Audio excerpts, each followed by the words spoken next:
Guys सोचिए, आप मस्त गहरी नींद में सो रहे हैं रात में और अचानक से आप फील करें कि आपका बेड शेक कर रहा है और आप आंखें खोल के देखें तो देखें पंखा भी हिल रहा है। ऐसा हमारे साथ होता ही रहता है। इसे कहते हैं अर्थक्वेक और ये यूजुअली साल में 1 या 2 या 3 बार ऐसी एक्टिविटी हमें देखने को मिलती है जब हम उठ के अपने घरों से बाहर भागने को मजबूर हो जाते हैं। चाहे सर्दी हो या गर्मी, बरसात हो या फिर काली अंधेरी रात, कभी भी ये नेचुरल फिनोमिनन एक्टिवेट हो सकता है और हमें हमारे घर से भागने को मजबूर कर सकता है।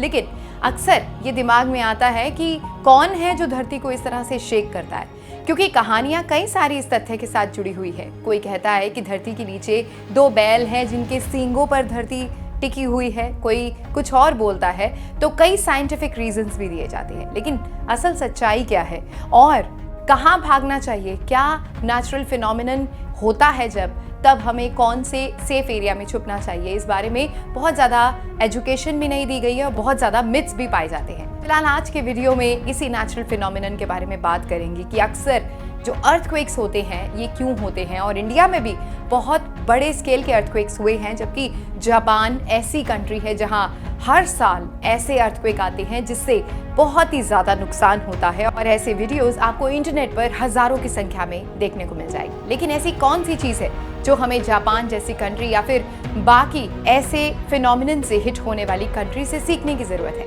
आज के इस वीडियो में खास नज़र डालेंगे।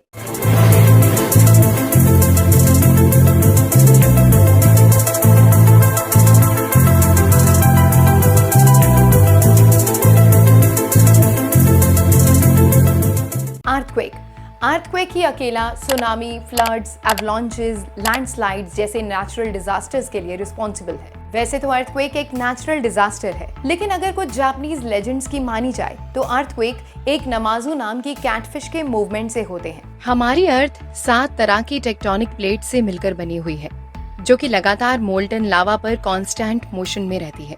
लेकिन जब ये प्लेट्स आपस में टकराते हैं तो उनसे एनर्जी रिलीज होती है, जो कि वेव्स की फॉर्म में रिलीज होते हुए अर्थ की सरफेस तक पहुंच जाती है और यही रिलीज्ड एनर्जी हमें अर्थक्वेक के रूप में नजर आती है।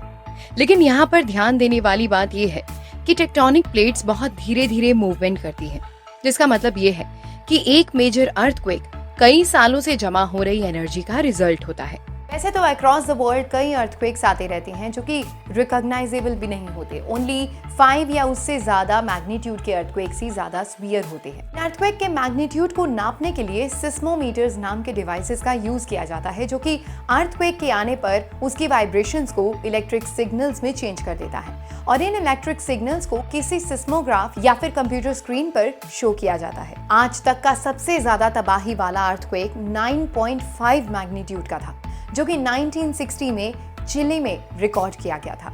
ये अर्थक्वेक इतने बड़े एरिया में हुआ था कि इसे एक मेगा क्वेक कहकर भी रेफर किया जाता है, क्योंकि इस अर्थक्वेक में इसका एपिसेंटर काफी बड़े इलाके में था। किसी भी अर्थक्वेक का एपिसेंटर वो होता है जहां पर उसके झटकों को सबसे ज्यादा महसूस किया जाता है। दूसरे शब्दों में कहें तो एपिसेंटर अर्थ के सरफेस का वो हिस्सा होता है जो कि कोई भी अर्थक्वेक के स्टार्टिंग पॉइंट का बिल्कुल ऊपर होता है। फॉर एग्जाम्पल, जैसे कि 2011 में आए जापान अर्थक्वेक में उसका एपिसेंटर जापान के सेंडाई में था। किसी भी अर्थक्वेक का जितना बड़ा एपिसेंटर होता है वो उतना ही खतरनाक हो जाता है। वैसे यहाँ पर हम अर्थक्वेक की बात कर ही रहे हैं तो इसके बारे में थोड़ा और जान लेते हैं कि आखिर अर्थक्वेक कितनी हजारस और जानलेवा हो सकते हैं। साल 2011 में आया जापान का सेंडाई अर्थक्वेक एक 9 मैग्नीट्यूड का अर्थक्वेक था, जो कि पूरे 6 मिनट्स के लिए आया था। मतलब पूरे 6 मिनट्स के लिए वहां की जमीन लगातार शेक करती रही थी। वैसे तो कुछ सेकंड्स के लिए आया अर्थक्वेक ही काफी सीवियर हो सकता है। 9 मैग्नीट्यूड का अर्थक्वेक कितना ज्यादा खतरनाक हो सकता है, आप इस बात का अंदाजा इसी से लगा सकते हैं कि एक 6 मैग्नीट्यूड का अर्थक्वेक किसी 5 मैग्नीट्यूड के अर्थक्वेक से 32 टाइम ज्यादा एनर्जी रिलीज करता है। वहीं एक 7 मैग्नीट्यूड का अर्थक्वेक किसी 5 मैग्नीट्यूड वाले अर्थक्वेक से 1000 टाइम्स ज्यादा एनर्जी रिलीज करता है। और वहीं 8.6 मैग्नीट्यूड वाला अर्थक्वेक वर्ल्ड वॉर 2 में इस्तेमाल हुए 10,000 एटॉमिक बॉम्ब्स के बराबर एनर्जी रिलीज करता है।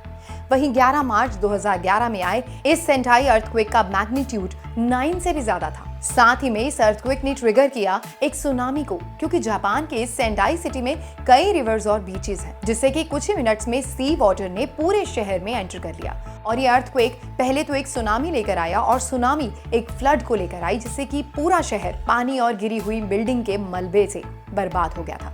लेकिन ये तबाही यहीं पर रुकी नहीं थी, बल्कि इस अर्थक्वेक के बाद भी जापान को कई शॉक वेव्स का सामना भी करना पड़ा था, जिसकी वजह से हफ्तों बाद भी सैकड़ों थोड़े कम मैग्नीट्यूड वाले अर्थक्वेक्स आए थे। अब यहाँ पर गौर फरमाने वाली बात यह है कि जितना बड़ा मैग्नीट्यूड का अर्थक्वेक होगा, उतने ज्यादा शॉक वेव्स उसके बाद आफ्टर इफेक्ट्स में महसूस होते रहेंगे। और ये बात जापान में कई बार देखने को मिली है। और इंडिया में भी जब भी हमें या आपको कभी अर्थक्वेक महसूस हो, तो आपको ये फील होगा कि आप घर से बाहर निकल भी आए हैं या घर में एंटर कर भी गए हैं, तब भी थोड़ी थोड़ी देर बाद आपको फील होता है कि अर्थक्वेक अभी भी आ रहा है और सब कुछ अभी भी शेक हो रहा है। तो इसे कहा जाता है शॉक वेव्स। एक अर्थक्वेक कई नेचुरल डिजास्टर्स का रीजन बन सकता है, जैसे कि अगर कोई अर्थक्वेक हिली रीजन में आया हो तो उससे लैंडस्लाइड्स आ सकती हैं, मगर किसी स्नो वाले इलाके में हो तो उससे एवलांच भी आ सकते हैं। वैसे इन अर्थक्वेक्स को देखकर हम सबके मन में सवाल जरूर आता है कि क्या इतने बड़े डिजास्टर्स को पहले से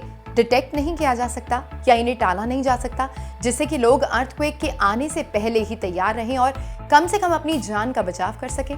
अगर इस बात का जवाब सीधे शब्दों में दिया जाए तो इसका जवाब है नहीं, क्योंकि आज तक कोई भी साइंटिस्ट किसी भी मेजर अर्थक्वेक को ऑकर होने से पहले डिटेक्ट नहीं कर पाया है और ना ही ऐसी कोई टेक्नोलॉजी इजाद की जा सकी है। अगर जियोलॉजिस्ट की मानी जाए तो अभी की टेक्नोलॉजी से हम खाली उन लोकेशंस को फ्लैग कर सकते हैं जहां पर अर्थक्वेक्स आने की प्रोबेबिलिटी ज्यादा हो, क्योंकि जैसा कि वीडियो की शुरुआत में आपको पहले ही मैंने बताया था कि ये टेक्टोनिक प्लेट्स बहुत धीरे धीरे मूव करती हैं। और तो और अर्थक्वेक आने का कोई फिक्स पैटर्न भी नहीं होता है, जिससे कि इसके डाटा को एनालाइज करके इससे पहले ही जानकारी पता लगाई जा सके। आज की टेक्नोलॉजी से हम खाली अर्थक्वेक का अंदाजा लगा सकते हैं और खाली अंदाजे के बेसिस पर तो हम किसी भी सिटी को इवैक्यूएट नहीं कर सकते। इन्हीं कुछ वजहों की वजह से हम अर्थक्वेक्स को होने से पहले पता नहीं लगा सकते। लेकिन अर्थक्वेक आने पर कुछ सिंपल चीजों का ध्यान रखकर हम अपनी प्रोटेक्शन खुद कर सकते हैं, जैसे कि कोई भी अर्थक्वेक आने पर अपनी सर्वाइवल चांसेस को ज्यादा से ज्यादा करने के लिए जहां पर है वहीं पर रहना चाहिए। अर्थक्वेक आने पर हमें किसी सॉलिड ऑब्जेक्ट के नीचे छुप जाना चाहिए और अपने सिर को जरूर कवर कर लेना चाहिए। साथ ही में किसी ऊंची बिल्डिंग से दूर रहना चाहिए।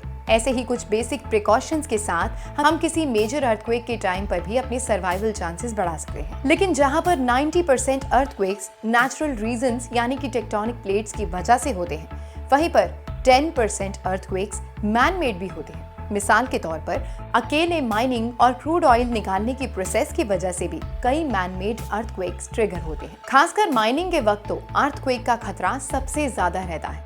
क्या आप जानते हैं कि भारत में अब तक सबसे बड़े अर्थक्वेक्स कहाँ रहे हैं? 2001 में आया गुजरात अर्थक्वेक तो आपको याद ही होगा, जिसके रिक्टर स्केल पैमाने पर मैग्नीट्यूड था 7.7 और इसकी तारीख थी 26 जनवरी 2001।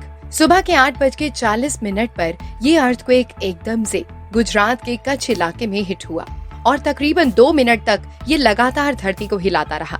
इसकी हाई इंटेंसिटी के कारण ये पूरे नॉर्थ वेस्टर्न इंडिया और पाकिस्तान के कुछ इलाकों में भी महसूस किया गया।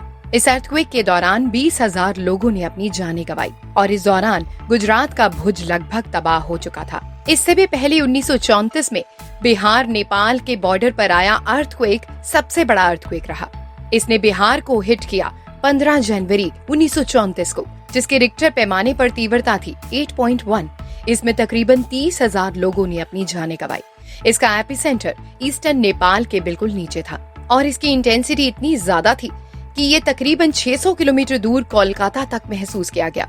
इसने ज्यादातर नॉर्दर्न बिहार और नेपाल के कुछ इलाकों को हिट किया था। इससे सबसे ज्यादा अफेक्टेड एरिया रहे पूर्णिया, चंपारण, मुजफ्फरपुर बिहार और काठमांडू और नेपाल का भक्तापुर। इसके अलावा महाराष्ट्र में 1993 में अर्थक्वेक आया, जिसकी इंटेंसिटी रही 6.4 मैग्नीट्यूड। इसके अलावा 1950 में असम में आया अर्थक्वेक भी सबसे मेजर अर्थक्वेक भारत का रहा है, जिसकी इंटेंसिटी रिक्टर पैमाने पर रही 8.6। इसका एपिसेंटर रहा तिब्बत का रीमा। हम माइनिंग के वक्त आए अर्थक्वेक को कई मूवीज में देख भी चुके हैं। प्रिवेंशन फ्रॉम अर्थक्वेक, हम किसी अर्थक्वेक को पहले से ट्रैक तो नहीं कर सकते, लेकिन आने वाले अर्थक्वेक के लिए तैयारी तो कर ही सकते हैं, जिससे कि आने वाले वक्त में कोई भी मेजर अर्थक्वेक आने पर कम से कम हम नुकसान रहित रहें। इसलिए इंडियन गवर्नमेंट भी अर्थक्वेक के जोन 4 एरियाज जैसे कि दिल्ली, बिहार, यूपी जैसे हाई रिस्क और हाई पॉपुलेशन वाले एरियाज में प्रिवेंशन के लिए कई कदम उठाती है। जैसे कि कई एरियाज में गवर्नमेंट BIS अप्रूव्ड हाउसेज बनाने को प्रमोट करती है। साथ ही में इस हाईली पॉपुलेटेड एरियाज में अर्थक्वेक आने पर लोगों को इधर उधर भागने की बजाय उनकी इनिशियल पोजीशन पर ही रुकने को प्रेफर किया जाता है, जो कि सबसे सेफ ऑप्शन है। जैसे कि अब कई जगह अर्थक्वेक प्रूफ बिल्डिंग्स बनाई जाने लगी है। साथ ही में स्कूल्स में भी बच्चों को अर्थक्वेक आने पर बेसिक स्टेप्स की इंफॉर्मेशन दी जाती है। हिली एरियाज पर अर्थक्वेक बिल्डिंग बनाने वालों को गवर्नमेंट कुछ सब्सिडी भी प्रोवाइड करती है और मेनली हिली रीजन में इंडियन गवर्नमेंट ने हिली एरियाज में पुराने खासी मॉडल के हाउसेस को प्रमोट किया है, जो कि इकोनॉमिकल होने के साथ साथ अर्थक्वेक रेजिस्टेंट भी होते हैं। लेकिन अर्थक्वेक के लिए सेफ्टी मेजर्स में जापान गवर्नमेंट सबसे आगे है, क्योंकि जापान में फ्रीक्वेंटली अर्थक्वेक्स आते रहते हैं। इसीलिए वहां पर सभी बिल्डिंग्स को स्ट्रिक्टली अर्थक्वेक प्रूफ बनाया जाता है और ऐसा करने के लिए जापान में ज्यादातर वुडन बिल्डिंग्स का ही यूज किया जाता है, जो कि सरप्राइजिंगली अर्थक्वेक्स के वक्त फ्लेक्सिबल होने की वजह से काफी प्रैक्टिकल अपीयर होती हैं। साथ ही में वुडन बिल्डिंग्स लोगों के लिए काफी इकोनॉमिकल भी रहती है। जापान में हर स्मार्टफोन में एक अर्थक्वेक अलार्म भी लगा होता है, जो कि अर्थक्वेक आने पर तुरंत रिंग करने लग जाता है, जिससे कि लोगों को फौरन अर्थक्वेक के खतरे के बारे में पहले ही सूचना मिल जाती है। साल 2011 में आए अर्थक्वेक के बाद जापान की मेट्रोलॉजिकल एजेंसी JMA ने यह अनाउंस किया था कि इस अर्थक्वेक में अर्ली वार्निंग सिस्टम के बिना कैजुअलिटीज और भी ज्यादा हो सकती थी। फिलहाल गाइस, हम नेचर को तो नहीं बदल सकते, लेकिन अगर हम नेचर के साथ ढल जाएं तो ये नेचुरल फिनोमिनन के खतरे को कम जरूर किया जा सकता है, क्योंकि इन बड़े बड़े अर्थक्वेक्स के लिए कहीं ना कहीं हम भी जिम्मेवार हैं। इसीलिए हमें नेचर को कभी भी अंडर एस्टिमेट नहीं करना चाहिए, क्योंकि हम नेचर से हैं, नेचर हमसे नहीं। सो फिलहाल गाइस, आज के इस एपिसोड में बस इतना ही। अगर इन्फॉर्मेशन पसंद आई हो तो प्लीज इस वीडियो को लाइक कीजिए, शेयर कीजिए, जल्दी से जल्दी सब्सक्राइब कीजिए, क्योंकि ऐसे बहुत सारे अच्छे टॉपिक्स लेकर हम आपके सामने आते रहेंगे, जिसमें बहुत सारी डिटेलिंग और बहुत सारा ज्ञान मौजूद होगा। वीडियोस अच्छे लगे तो कमेंट जरूर कीजिए, कोई सजेशन है तब भी जरूर दीजिए, ताकि हम आने वाले वीडियोस में अपने आप को इम्प्रूव कर पाए। सो फिलहाल thank you for watching and next episode की वेट जरूर कीजिए।